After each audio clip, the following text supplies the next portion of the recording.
Hello everyone! So today I wanted to do something not book related and talk about my experience at Dear Evan Hansen, like going to see Dear Evan Hansen. Not at Dear Evan Hansen because I don't think I'm talented enough to be in that show. So if you follow me on Instagram, you probably already know that Dear Evan Hansen is my favorite musical right now. I just love it so much and I can't get enough of it. So this summer with my family we decided to make a trip to Michigan, Boston, New York and Washington.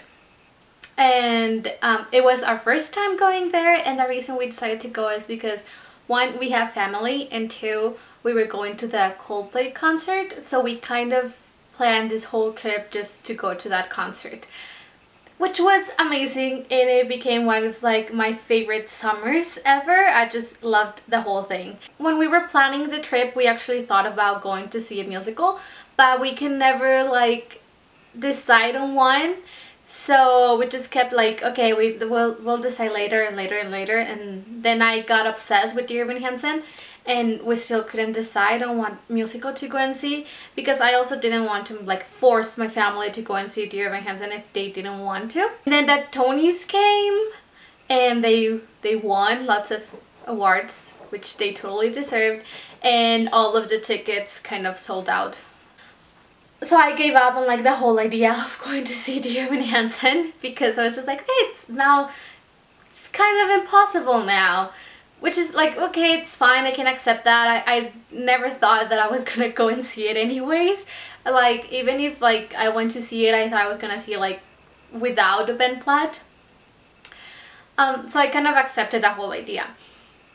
So fast forward to when we were in New York, and I guess there's something different when you get there and then you see the theater, and then it's just like, okay, it's here, like it's real. I have to go and see it. We all kind of entered the Broadway lottery, and of course we didn't win, because I feel like those things, like nobody wins, never. Like I won the Broadway lottery for Wicked, but like here where I live, not like in New York, and I just think that there's like so many people there that want to win tickets for that, for like a show, and it's just almost impossible for you to win. So we didn't win, and I was like, okay, I kind of accepted the idea that I wasn't gonna go and see Dear Evan Hansen before I came to this trip, so it's okay. I'm just not gonna see it. But like I just couldn't, like we started looking for like different websites where they sell tickets, like overpriced tickets, by the way. And there's like this site called StubHub that I think most people know about it, and we thought like, okay, that's like a kind of safe place to buy tickets from, but we still weren't sure, so we decided to go to like the place they have close to the theaters, but we still weren't sure. So we went to have breakfast and like go and see different places in New York, because it was our first time and we only have like 2 days there, so we have to take advantage of like the little time we had. And well, when we went to get breakfast, a Dear Evan Hansen ad started playing in the radio, and as soon as it started, I just went like, oh, Dear Evan Hansen, and everyone was just like, okay, you knew that with like less than a second that the ad started, like you have a problem? And I was like, yes, I do have a problem, but just I love Dear Evan Hansen. I listen to it like every day, and then I think my mom, that's when she like knew which show it was.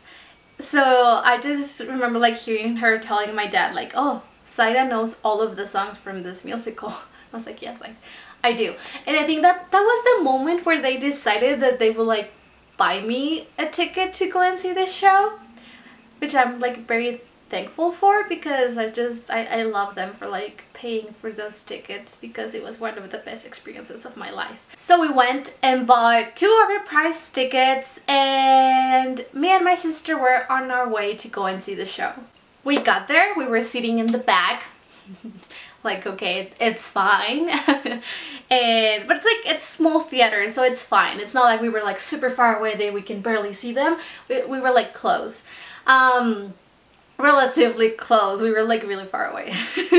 I just knew that once the show started I was gonna cry like the whole time, which totally happened. It wasn't like right away like sobbing, like it was like little by little. Like the first song started and it was like a tear came out, and then the other one and just like another tear, and it was a combination of like what the show is and the excitement of watching the show, and just like lots of emotions, and that's kind of why I started crying. But then there's the song called Requiem. If you know the show, you probably know what I'm talking about, and you probably know the show if you're watching this video. That's when I totally lost it and I just started crying a lot. I was just like so sad. Because Lara Dreyfus, I always have a problem saying her last name, so I'm so sorry. She's amazing. She has an amazing voice, and just like the emotion and everything, it was incredible. I felt like it was kind of like once you start crying you can't stop, and like really crying, so from then on I just couldn't stop crying. Which I kind of don't like when I'm wearing glasses, because they started like getting dirty with your tears, and it's just sad because you're crying, you can't see properly.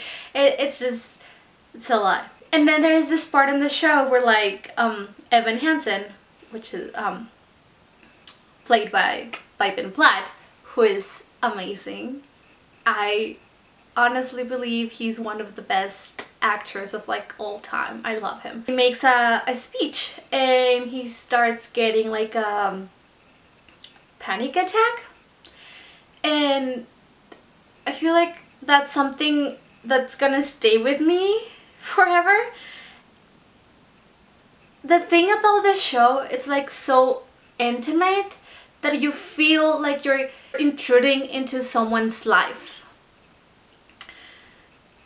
which is kind of amazing because that's how real it feels, and just that's why it has a huge impact on who is watching it.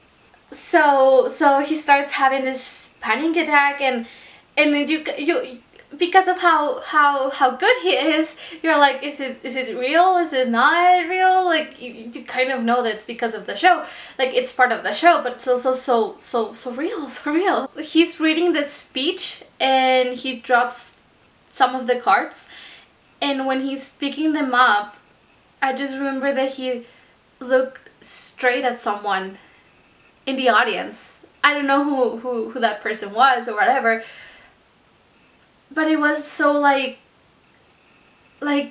with his eyes he was looking for someone to help him, and it just felt so intense. I just cried a lot, and I was like, if I were that person that he looked at, I would just like, that would have destroyed me completely. After the speech, the song You Will Be Found starts, which never was like my favorite song, but I couldn't stop crying and I could just hear everyone else crying. I feel like that's a moment that unites people when everyone's crying because of the same thing. You just kind of feel a connection to everyone else. And then it was intermission and I was just like crying so hard, but like we wanted to go and buy some merch, so we kind of went out and buy things, and then we got back and and that was just an emotional disaster. It was lots of intense emotions during that show. Then okay, the show started, the show continued, and I just kept crying. And then there's like this song called Words Fail, where he like explains all of the truth, and it's amazing how Ben Platt sings that song. It's amazing. There's so much emotion that he puts into it. I don't even know how he sings and cries at the same time. I can barely breathe while crying, and he was singing very intensively while crying and making the rest of us cry. So it was amazing. Everyone in the show, it's fantastic. They're amazing actors, all of them, and singers, and they all deserved Tonys. So after seeing the show, I completely understood why Ben Platt sometimes doesn't go out through the stage door, which is not an obligation of them to come out of the stage door and sign everything, because that's not part of their job. And I could see how emotionally draining the show could be for him and how like tired he could be. So I completely understood. So we kind of like, once the show was over, we ran to the stage door just hoping that he will like come out, or like anyone would come out of the stage door and sign our playbill. The night before, we were walking by and the show had just like finished, so we kind of like stand there at the stage door hoping that they would come out and I just like would be able to see them, and they didn't. Also, Victoria Justice was there and I actually got to see her hair, but they didn't come out of the stage door and I was a little bit disappointed. So the next day when I actually went to see the show, we were there, and the first person to come out of the stage door was Michael Park. He was super nice. He started signing everyone's playbill, and then something amazing happened. Ben Platt came out of the stage door. I completely lost it. I didn't know what to do with myself. I was excited, I was emotional, I wanted to cry, I wanted to scream. It was a lot of things, but I was like, okay, I gotta control myself. And I'm good at controlling myself when I meet anyone famous, now that I've met lots of famous people. So I was completely losing it, and he started signing everyone's playbill. I was just like, I'm gonna have a playbill signed by Ben Platt. And they tell you that you're not allowed to like get selfies or anything. You can like record them while they're signing your playbill, like take a picture of them and all that, but you can't get a selfie with them. I was just like, okay, it makes sense just to make everything faster. But I had my phone case, I had my Dear Evan Hansen phone case, and I was just like wondering if they would like sign it. But I was like, they keep telling us that just like one playbill per person, no selfies. So it's just like, I'm not sure. Like, So once Ben Platt got to us, I kind of, I gave him my playbills. He signed it, and I was like, you know what? I'm just gonna go for it. So I just told him like, hey, can you sign my phone case? And he was like, yeah, sure. So I gave him my phone case, and he was like, oh, this is amazing, where do you got it? I was like, Society 6 online. And he was like, oh, I need to get one. I was like, yes. I was really nervous, and then he gave it back, and my phone case was signed by Ben Platt, and it was amazing. Then I think that after that, Laura Dreyfus came out, and she was also super nice, and she signed everyone's playbill. And I also asked her to sign my phone case, and she signed it, and it was amazing. Now my phone case was signed by Laura Dreyfus and Ben Platt, and that was amazing. That was the only two that I asked to sign my phone case. Then Rachel Bay Jones came out. She was super nice. She didn't have a Sharpie, and then this guy gave her a Sharpie, a red Sharpie. If you can see, when you see my playbill, all of them are like, all of the signatures are in black except hers, that it's in red. She was super nice. She got like the Sharpie from the guy, and once she was done signing everyone's playbill, she came back and gave the Sharpie back to the guy. And I thought that was like a great gesture, because that meant she like remembered the guy's face amongst like all of the faces that were there. So everyone was like so nice. I was afraid of getting disappointed, of like them being rude or something, but they are all super nice. They're amazing people, and you should totally go and see Dear Evan Hansen if you get a chance, even if Ben Platt is not in it anymore. So here is my phone case. An accident happened, as you can see here, and I'm just not sure if I want to clean it or just leave it like that. I don't know, it's so sad. But I got a picture of it before it got like all smudged. But it's just like, it's a very humid place, and it was like the only phone case that I had for my phone. So I just like, I didn't know what to do. But then after this happened, I just took it off my phone and was very careful with my phone after that. I guess that's it. I can keep talking about Dear Evan Hansen all day long, but I won't.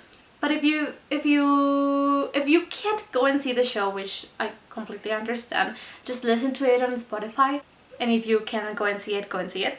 I'll probably do, well, I'm thinking of doing a blog post where I write just all of my feelings and a full review of the show and like all of the experience, and that way, like, and maybe like separate it between like what I thought of each person maybe or something, which is gonna be that everyone was amazing. Lastly, I just want to say something that my sister said and I thought it was amazing, and it's true. She said that every high school student should be able, or like should go and watch this show, Dear Evan Hansen, because it might help with lots of things. And especially when you're in high school, you start feeling like you're alone, and that you're probably doing everything wrong, and you're not gonna be able to do, and you start getting lost because the future is so far away, but it's also so close, and you need to start making decisions by yourself, and it's hard. And I think Dear Evan Hansen is a show that can help with that a lot. And also, of course, mental illness, which is a topic that we don't like to talk about, and it's something that I'm starting to be very passionate about, because even if I don't have a mental illness, there is someone out there that does and might need help but doesn't know how to get it. And I think this show can help those people to like go and seek help and see that it's something that doesn't need to destroy you or consume you. It's that show that heals you.